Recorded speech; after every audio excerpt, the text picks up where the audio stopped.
Everything you were taught about human civilization is wrong. We were told that humans were primitive, hunter-gatherers until about 10,000 years ago, that we wandered in small tribes, that we couldn't build anything, that we had no religion, no organization, no ambition. Then, in 1994, a German archaeologist walked up a hill in Turkey, and what he found buried under the dirt changed everything. We thought we knew about our ancestors. This is Gobekli, and it's not supposed to exist. The site sits on a hilltop in southeastern Turkey, near the Syrian border. For thousands of years, local farmers thought it was just a rocky hill. Nothing special. They even moved some of the stones out of the way to plant crops. Then Klaus Schmidt arrived. Schmidt was a German archaeologist who had been working in the region for years. When he climbed that hill in 1994, he immediately knew something was wrong. The rocks weren't natural. They were too uniform, too deliberate. He started digging, and what he uncovered would consume the rest of his life. Massive stone pillars, arranged in circles, carved with animals. Lions, foxes, snakes, scorpions, vultures. Some pillars stood 18 feet tall and weighed 10 tons. They had been deliberately buried under tons of dirt and debris. But here's what made Schmidt's heart stop: the dating results. Gobekli Tepe was built around 9600 BC. That's nearly 12,000 years ago. That's 6,000 years before Stonehenge.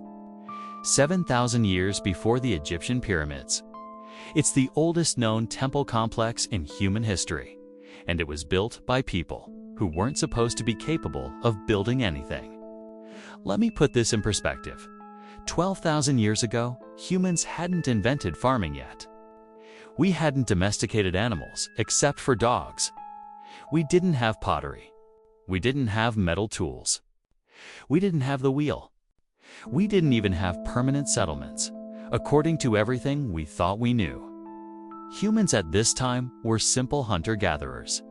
Small bands of people following animal herds, picking berries, surviving day to day. They weren't supposed to have religion. They weren't supposed to have organization. They certainly weren't supposed to be able to quarry 10-ton stone blocks, carve them with intricate artwork, and arrange them into massive circular temples. But somebody did. The pillars at Göbekli Tepe weren't rough stones.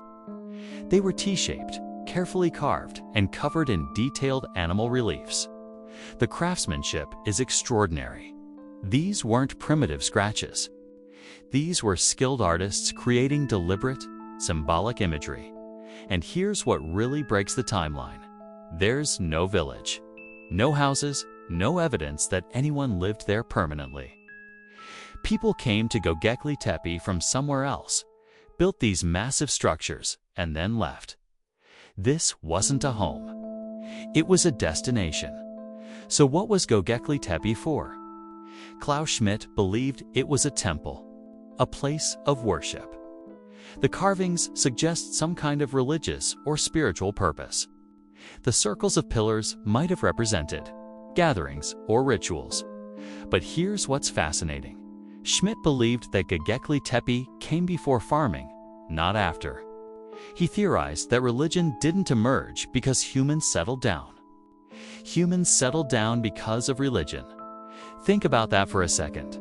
The traditional story says humans invented farming, which allowed them to stay in one place, which led to villages, which led to complex society, which eventually led to religion and temples. Göbekli Tepe suggests the opposite.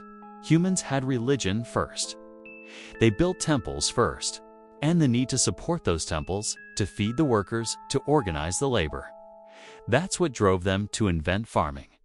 Religion didn't come from civilization. Civilization came from religion. If Schmidt was right, Göbekli Tepe isn't just old. It's the birthplace of everything that came after. Agriculture, cities, writing, all of it might trace back to that hilltop in Turkey. But the mysteries don't stop there. Around 8000 BC, roughly 1,500 years after it was built, Someone deliberately buried Göbekli Tepe. They filled in the circles with dirt and rocks. They covered the pillars. They hid the entire site. Why? We have no idea. Maybe the religion changed. Maybe a new group took over. Maybe they were protecting it from something, or hiding it from someone. Whatever the reason, they buried it so thoroughly that it stayed hidden for 10,000 years. Until Klaus Schmidt walked up that hill, and here's what's even more unsettling. We've only excavated about 5% of the site. Ground-penetrating radar shows there are at least 20 stone circles still buried, maybe more. What we found is just the beginning. What else is down there? What are we going to find when we dig deeper? Göbekli Tepe raises questions that archaeologists are still fighting about. Who built it? We don't know. We have no written records because writing wouldn't be invented for another 6,000 years. We don't know what they called themselves or what language they spoke. How did they organize? Moving 10-ton stones requires hundreds of workers. Feeding those workers requires a supply chain. Coordinating the construction requires leadership and planning. How did hunter-gatherers achieve this level of organization? What did they believe? The animal carvings must have meant something. Were they gods? Spirits? Clan symbols? We can only guess. Are there other sites like this? If they built Göbekli Tepe, did they build other structures that we haven't found yet? What else is buried under hills that we've ignored for thousands of years? Göbekli Tepe forces us to admit an uncomfortable truth. We don't know as much about our ancestors as we thought we did. The story of human history that we learned in school was incomplete, maybe very incomplete. For centuries, we assumed that ancient humans were primitive, simple, limited. We looked at their bones and their stone tools. We thought we understood them. Göbekli Tepe proves we were wrong 12,000 years ago. Before farming, before pottery, before metal, humans were capable of incredible things. They had beliefs worth building monuments for. They had organization we can barely explain. They had skills we didn't know they possessed. What else were they capable of? What else have we missed? The history of humanity isn't a straight line from primitive to advanced. It's full of mysteries, full of surprises, full of things we haven't found yet. Göbekli Tepe was hidden for 10,000 years. We only found it 30 years ago, and we've only scratched the surface. What else is out there, waiting to rewrite history again? If this blew your mind, subscribe. Because tomorrow, we're talking about someone who makes Elon Musk look poor. Mansa Musa, the richest human who ever lived.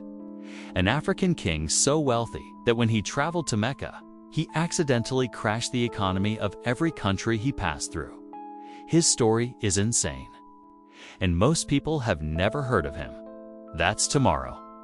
Subscribe so you don't miss it.